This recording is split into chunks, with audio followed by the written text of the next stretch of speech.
በእግዚአብሔር ቃል መሰረት ተኪዶ በጣም በጣም እርግጠኛ ነኝ ይህንን መሰረት ይህንን እውነት በዚህ እውነት ላይ ቻሌንጅ ማቅረብ የሚቻል አይደለም። ራሴን አወቅኩ ብዬ ይህንን ነገር ማጥናት ከጀመርኩ ጊዜ ጀምሮ ይህንን እውነት ዝም ብሎ በቃ ባልተገባ ሁኔታ ለመናገር ካልሆነ በስተቀር በዚህ እውነት ላይ በዚህ ወንጌል ላይ በዚህ ብርሃን ላይ ቻሌንጅ የሚባል ነገር አይቻልም። ሰዎች ለራሳቸው ይመስላቸዋል የሆነ ጥያቄ ያነሱና ለነሱ መልሱን ስላጡት እዚህ መልስ የሌለ ይመስላቸዋል። ዝም ብሎ ለራሳቸው እንደዚህ አይነት ስሜቶች አያለሁ። የሰው ልጅ አብ የሚለውን መጽሐፍ ቅዱስ ስታጠኑ አንድም ቦታ ላይ ኢየሱስ እኔ ብሎ አይጠቅሳቸውም። ስለ ሰው ልጅ የሚያነሳቸውን ቦታዎች ሁሉ ብታዩ ሰዎች የሰውን ልጅ ማን ይሉታል ይላቸው።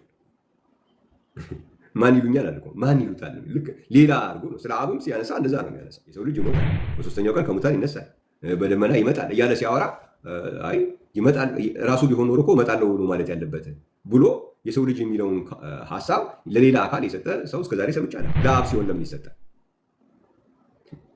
አብን እንዲህ ያደርጋል እያለ በሶስተኛ መደብ ስለተናገረ ሌላ አካል ነው ብሎ የሚያስብ ሰው የሰው ልጅንም በሶስተኛ መደብ ሲናገር ሌላ አካል ነው ለምን አላልከው?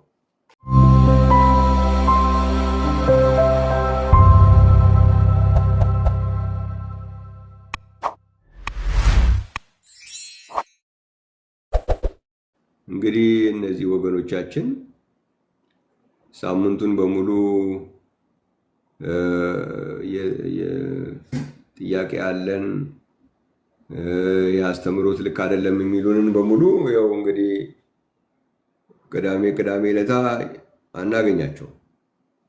ሌላ ጊዜ በቃ ሙሉ ጥያቄ አለን፣ ጥያቄውን የሚመልስም የለም ብዙ ነው የሚባለው ነገር። ግን ያው ቅዳሜ ሲደርስ ምንም አይተን አናውቅም ማለት ነው። ጥሩ አጋጣሚ ግን በእንደዚህ አይነት ጊዜ ላይ ተገኝቶ እስኪ ምኑ ጋር ስህተት አለ የሚለውን ማሳየት መቻል ትልቅ ጥበብ ነው ብዬ አስባለሁ። እጅ አውጥታችሁ የነበራችሁ ገስት ጠይቃችሁ የነበራችሁ በሙሉ ወርዳችኋል፣ ያላችሁት የላችሁም ማለት ነው። ስለዚህ ምንድን ነው የሚሻለው? ከሰኞ እስከ ዓርብም እንደዚሁ በቃ ዛሬ እንደዚህ እንደሆነ ሁሉ ከሰኞ እስከ ዓርብም በቃ እንደዚሁ ሰላም ሆናችሁ ምንም ከሌለ ጥሩ ነው። በሌላ ሰዓት ላይ ግን በቃ ጥያቄዎች አሉን፣ የሚመልስም የለም፣ ማይባል ነገር የለም። እነሱን አሁን እያንዳንዱን ቃላቶች ለማጥናትም ጊዜ የለም። እንደዚህ አይነት ጊዜ ላይ ግን ቀርቦ ጥያቄዎችን ማቅረብ፣ ለጥያቄዎች ደግሞ መልስ ማግኘት በጣም ጥሩ ነገር ነው። እግዚአብሔር የተመሰገነ ይሁን። በዛ ላይ ደግሞ መንፈሳዊ ነገር ስለሆነ ያልገባን ነገር ካለ ደግሞ እንጸልያለን ማለት ነው። እግዚአብሔር የተመሰገነ ይሁን። እኔ እንደዚህ ያው በእግዚአብሔር ቃል መሰረት ተኪዶ በጣም በጣም እርግጠኛ ነኝ ይሄንን መሰረት ይሄንን እውነት በዚህ እውነት ላይ ቻሌንጅ ማቅረብ የሚቻል አይደለም። እኔ እንግዲህ ምንድን ነው የሚባለው ምንድን ነው ህይወት አወቅኩልም ምንድን ነው ብቻ ራሴን አወቅኩ ብዬ ይህንን ነገር ማጥናት ከጀመርኩ ጊዜ ጀምሮ ይህንን እውነት ዝም ብሎ በቃ ባልተገባ ሁኔታ ለመናገር ካልሆነ በስተቀር በዚህ እውነት ላይ በዚህ ወንጌል ላይ በዚህ ብርሃን ላይ ቻሌንጅ የሚባል ነገር አይቻልም። ሰዎች ለራሳቸው ይመስላቸዋል የሆነ ጥያቄ ያነሱና ለነሱ መልሱን ስላጡት እዚህ መልስ የሌለ ይመስላቸዋል። ዝም ብሎ ለራሳቸው እንደዚህ አይነት ስሜቶች አያለው። እግዚአብሔር የተመሰገነ ይሁን። እግዚአብሔር የተመሰገነ ይሁን። አንዳንድ ጊዜ የኢየሱስ ክርስቶስን ማንነት በጥልቀት ባለመረዳት ባለማወቅ ስለ አምላክ ስለ ፈጣሪ እየተናገርን መሆኑን ባለመረዳት ባለማወቅ ብዙ ነገሮች ይባላሉ። እግዚአብሔር ይመስገን። እንዴት ይሄ ሊሆን ይችላል? ስለ አምላክ እየተነጋገርክ እንዴት ሊሆን ይችላል የሚባል ነገር የለም። በአምላክ ዘንድ የማይቻል ነገር የለም። እግዚአብሔር የተመሰገነ። እንዴት ኢየሱስ ክርስቶስ አብም ወልድም ይሆናል? እንዴት አይሆንም? ስለ አምላክ እኮ ነው የምንናገረው። አምላክ የማይችለው ነገር ምንድን ነው ያለው? እንዴት እንደዚህ በጣም ያሳዝናል። ሪያሊስቲክ አይመስልኝም ምናምን ስለ አምላክ ጋር ስለ ሪያሊቲ ስለ አንተ ስለ እኔ ሪያሊቲ እኮ ማውራት አምላክ ማለት ከኔም ከአንተም ውጭ ከፍ ያለ ትልቅ ማለት ነው። እግዚአብሔር ይመስገን የኔና አንተ አእምሮ ከሚችለው በላይ ማድረግ የሚችል ማለት ነው እንጂ በኔና በእናንተ ልክ ማለት አይደለም አምላክ ማለት። እግዚአብሔር ይመስገን ዋናው የተጻፈ ነገር ይሁን፣ ዋናው የተቀመጠ ነገር ይሆንልን እንጂ እግዚአብሔር የተመሰገነ ይሁን። ባለፈው አንድ ሐሳብ አንስቻለሁ የሰው ልጅ በሚለው ጉዳይ ላይና አብ የሚለው እነዚህን ሁለቱን የሰው ልጅና አብ የሚለውን መጽሐፍ ቅዱስ ስታጠኑ አንድም ቦታ ላይ ኢየሱስ እኔ ብሎ አይጠቅሳቸውም። ስለ ሰው ልጅ የሚያነሳቸውን ቦታዎች ሁሉ ብታየው እርሱ እንደዚህ ሆኖ የሰው ልጅ ይሞታል፣ የሰው ልጅ ይሰቀላል፣ የሰው ልጅ ከሙታን ይነሳል ይላል እንጂ እኔ እሞታለሁ ብሎ የሰው ልጅ የሚል ሐሳብ አንስቶ እኔ ነኝ ብሎ አያውቅም። ሰዎች የሰውን ልጅ ማን ይሉታል ይላቸዋል። ማን ይሉኛል አልኩ፣ ማን ይሉታል ልክ ሌላ አድርጎ ነው። ስለ አብም ሲያነሳ እንደዛ ነው የሚያነሳው። እግዚአብሔር የተመሰገነ ይሁን። ነገር ግን የሰው ልጅ ማለት ከኢየሱስ ውጭ ሌላ አካል ነው ብሎ ያሰበ ሰው እስከዛሬ ገጥሞኝ አያውቅም። የሰው ልጅ ይሞታል፣ በሶስተኛው ቀን ከሙታን ይነሳል፣ በደመና ይመጣል እያለ ሲያወራ አይ ይመጣል ራሱ ቢሆን ኖሮ እኮ እመጣለሁ ነው ማለት ያለበት ብሎ የሰው ልጅ የሚለውን ሐሳብ ለሌላ አካል የሰጠ ሰው እስከዛሬ ሰምቼ አላውቅም። ለአብ ሲሆን ለምን ይሰጣል? አብን እንዲህ ያደርጋል እያለ በሶስተኛ መደብ ስለተናገረ ሌላ አካል ነው ብሎ የሚያስብ ሰው የሰው ልጅንም በሶስተኛ መደብ ሲናገር ሌላ አካል ነው ለምን አላልከው? የሰው ልጅ ራሱ ሆኖ እያለ በሌላ በሶስተኛ መደብ ክርስቶስ ሲናገር ስለ ራሱ ስለ ኢየሱስ መናገሩ መሆኑን የማይነሳው ከሆነ ስለ አብም ሲናገር በሶስተኛ መደብ መናገሩ ከኢየሱስ ውጭ ያደረገው። እግዚአብሔር የተመሰገነ ነው። ድንቅ መካር ኃያል አምላክ የዘላለም አባት ነው። እግዚአብሔር ይመስገን። የዘላለም አባት ነው ብሎን ኢየሱስን ካለ በኋላ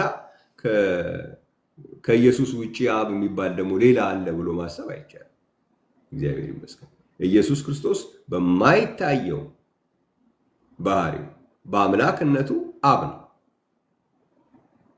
በሚታየው በሰው ልጅነቱ ሰው ልጅ ተብሎ በተገለጸው የሞተልን ብለን በምንገልጸው ተሰቀለልን ከሙታን ተነሳለን በምንለው ደግሞ ማንነቱ በዚህ ደግሞ በኩል ወልድ ነው የሞተው። እግዚአብሔር የተመሰገነ ነው። የሞተልህ ማን ነው ብለን መጽሐፍ ቅዱስ ብናጠና ወልድ ሞተ ይላል። የሰው ልጅ ሞተ ይላል። የስጋው ሰውነት ሞተ ይላል። የእግዚአብሔር በግ ሞተ ይላል። ፋሲካችን ክርስቶስ ታርዷል ይላል የእግዚአብሔር በግ። ይሄ ሁሉ ለዛ ለወልድ የተሰጠ አገላለጽ ነው። እግዚአብሔር የተመሰገነ ነው። ስለዚህ ቃል ስጋ ሆነ ሲባል ስጋ የሚለው ሐሳብ ቆዳ ማለት አይደለም። እግዚአብሔር ይመስገን። የእግዚአብሔር በግ ማለት ወልድ ማለት የሰው ልጅ ማለት የስጋው ሰውነት ማለት የሰውነቱ ቤተ መቅደስ ማለት እግዚአብሔር የተመሰገነ ነው። የዘላለም አባት ስትለው ደግሞ አብ ማለት ነው። ኢየሱስ ክርስቶስ በዘላለም ውስጥ ከአብ ውጪ አባት የለም። የዘላለም አባት ካልከው በኋላ በዘላለም ውስጥ አብ ያልሆነ አባት ነበረ ብሎ ማስረዳት የሚችል ሰው አሁን መግባት ይችላል። ኢየሱስን የዘላለም አባት ካልከው በኋላ አብነቱን መንጠቅ አይቻልም። የሚቻልበት መንገድ ያለ የሚመስለው ካለ ግን መግባት ይችላል። ስለዚህ ኢየሱስ ክርስቶስን ይህንን ሰውም አምላክም ነው ብለን ለመናገር እንዴት የተቻለ ሲባል ለእግዚአብሔር የሚሳነው ነገር የለም እንደምንለው አብም ወልድም መሆን ይችላል። እግዚአብሔር የተመሰገነ ነው። ስለ ወልድነቱ ኢየሱስ የሚናገርበት፣ ስለ አብነቱ ኢየሱስ የሚናገርበት ጊዜ አለ። አንዳንዴ እንዴ ኢየሱስ ክርስቶስ ሲናገር ማን ነው የተናገረው ይላል። ኢየሱስ ነው የሚናገረው። ኢየሱስ ስለ ወልድነቱ ይናገራል። ኢየሱስ ስለ አብነቱ ይናገራል። ኢየሱስ ስለ አምላክነቱ ይናገራል። ኢየሱስ ስለ ሰውነቱ ይናገራል። ምንም የለውም። እግዚአብሔር ይመስገን። ዮሐንስ ወንጌል ምዕራፍ 8 ላይ ያው ሌላ ጥያቄ ስለሌለ ይህንን የፋይናል ነገሮች ላንሳና ልጨርስ ነው። እግዚአብሔር ይመስገን። ለምሳሌ ዮሐንስ ወንጌል ምዕራፍ 8 ላይ ቁጥር 39 ምን ይላል? መልሰውም አባታችን አብርሃም ነው አሉት። ኢየሱስም የአብርሃም ልጆች ብትሆኑ የአብርሃም ስራ ባደረጋችሁ ነበር። ነገር ግን አሁን ከእግዚአብሔር የሰማሁትን እውነት የነገርኳችሁን ሰው ልትገድሉኝ ትፈልጋላችኋል። ከእግዚአብሔር የሰማሁትን እውነት የነገርኳችሁን ሰው፣ እግዚአብሔር ይመስገን ሰው ነኝ አለ። ስለዚህ በሰውነቱ የሚናገርበት ጊዜ አለ ማለት ነው። የነገርኳችሁን ሰው ልትገድሉኝ ትፈልጋላችሁ ስላለ ኢየሱስ ሰው ብቻ ነው ብሎ የሚደመድም ሰው ደግሞ መጽሐፍ ቅዱስን አላጠናም ማለት ነው። እግዚአብሔር የተመሰገነ። ስለዚህ ኢየሱስ በሰውነቱ የሚናገርበት የነገርኳችሁን ሰው ብሎ በሰውነቱ የሚናገርበት ጊዜ አለ።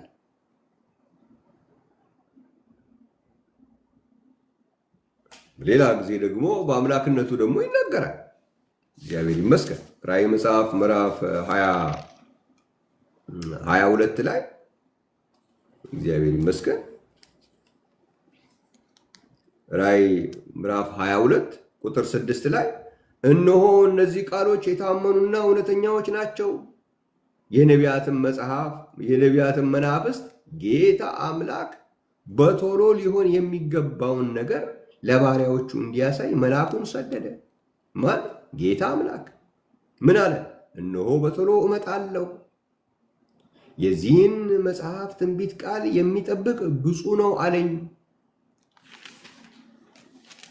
ጌታ አምላክ ብፁዕ ነው አለኝ። ቁጥር 10 ላይ ለእኔም ዘመኑ ቀርቧልና የዚህን መጽሐፍ ትንቢት ቃል በማኅተም አትዝጋው። አመፀኛው ወደፊት ያምፅ፣ ርኩሱም ወደፊት ይርከስ፣ ቅዱሱም ወደፊት ይቀደስ።